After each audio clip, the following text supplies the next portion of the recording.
Assalamualaikum warahmatullahi wabarakatuh. Salam dan bahagia Bapak Ibu Guru Penggerak. Saya Retan Dewi, calon guru penggerak angkatan 11 dari SMP Negeri 3 Teluk Gelam, Kabupaten Ogan Komering Ilir. Pada video kali ini saya akan memaparkan tentang Jurnal Refleksi Doi Mingguan Modul 2.1 Pembelajaran Berdiferensiasi. Model refleksi ini menggunakan 4F, yaitu 1. Fact atau peristiwa, 2. Feelings atau perasaan, 3. Findings atau pembelajaran, dan keempat adalah future atau penerapan. Peristiwa. Modul 2.1 dimulai menggunakan tahapan merdeka, mulai dari diri, eksplorasi konsep, ruang kolaborasi, demonstrasi kontekstual, elaborasi, koneksi antar materi, dan aksi nyata. Pada tanggal 20 Agustus 2024, saya mulai masuk ke tahap mulai dari diri.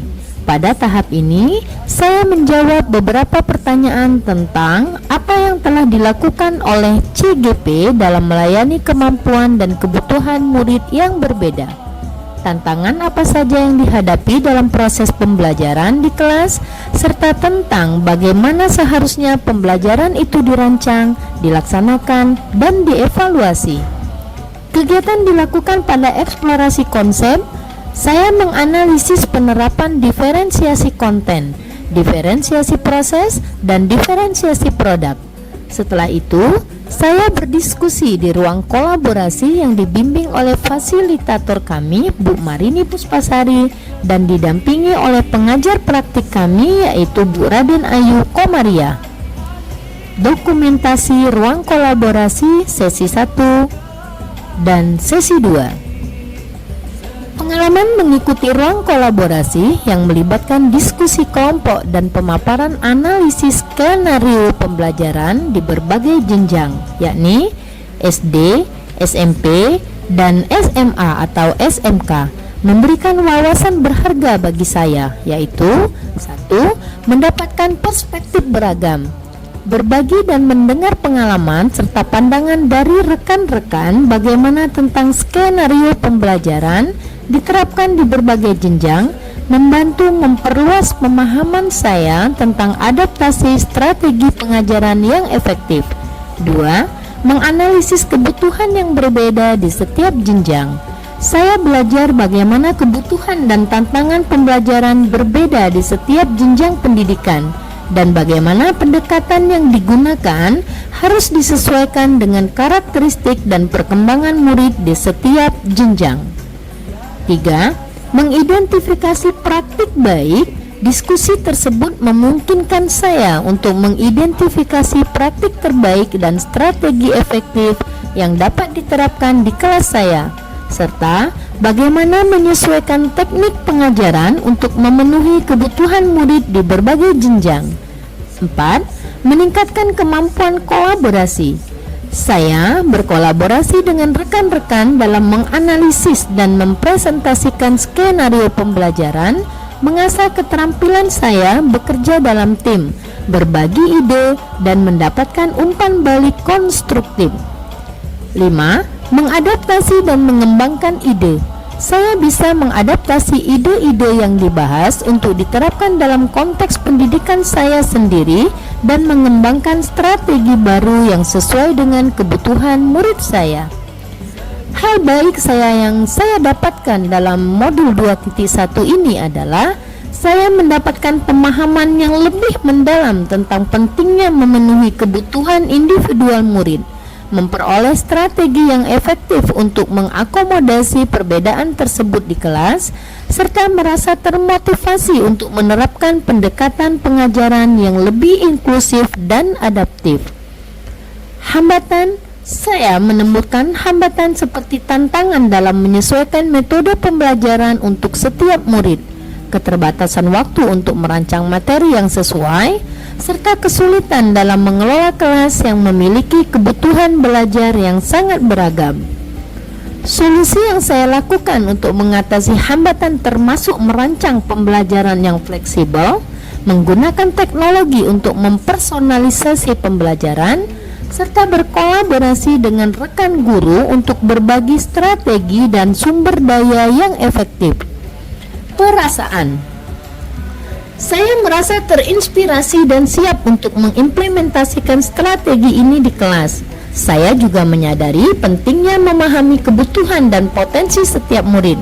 Meskipun tantangan dalam penyesuaian metode pembelajaran masih ada, namun saya tetap antusias untuk terus belajar dan beradaptasi demi menciptakan lingkungan belajar yang inklusif dan efektif. Pembelajaran. Setelah mempelajari modul 2.1, pembelajaran berdiferensiasi, saya memperoleh beberapa pelajaran penting, yakni 1. Pentingnya memahami keberagaman murid. Setiap murid memiliki kesiapan belajar, minat, dan profil belajar yang berbeda. Memahami keberagaman ini adalah langkah pertama dalam menciptakan lingkungan belajar yang inklusif. 2. Strategi diferensiasi yang efektif. Saya belajar berbagai strategi untuk kebutuhan individu murid, seperti menggunakan kelompok belajar yang fleksibel, menawarkan berbagai pilihan tugas, dan mengintegrasikan teknologi untuk personalisasi. 3. Pentingnya perencanaan yang fleksibel. Diferensiasi membutuhkan perencanaan yang fleksibel dan adaptif, sehingga guru bisa merespon kebutuhan murid yang berubah dari waktu ke waktu. 4. Kolaborasi sebagai kunci keberhasilan. Berkolaborasi dengan rekan guru dan memanfaatkan sumber daya yang tersedia membantu mengatasi tantangan yang muncul dalam menerapkan diferensiasi. 5. Kesadaran akan tantangan dan solusi praktis. Saya belajar bahwa meskipun diferensiasi menuntut usaha keras dengan pendekatan yang tepat dan dukungan yang memadai, hambatan tersebut bisa diatasi untuk menciptakan pengalaman belajar yang lebih efektif bagi semua murid.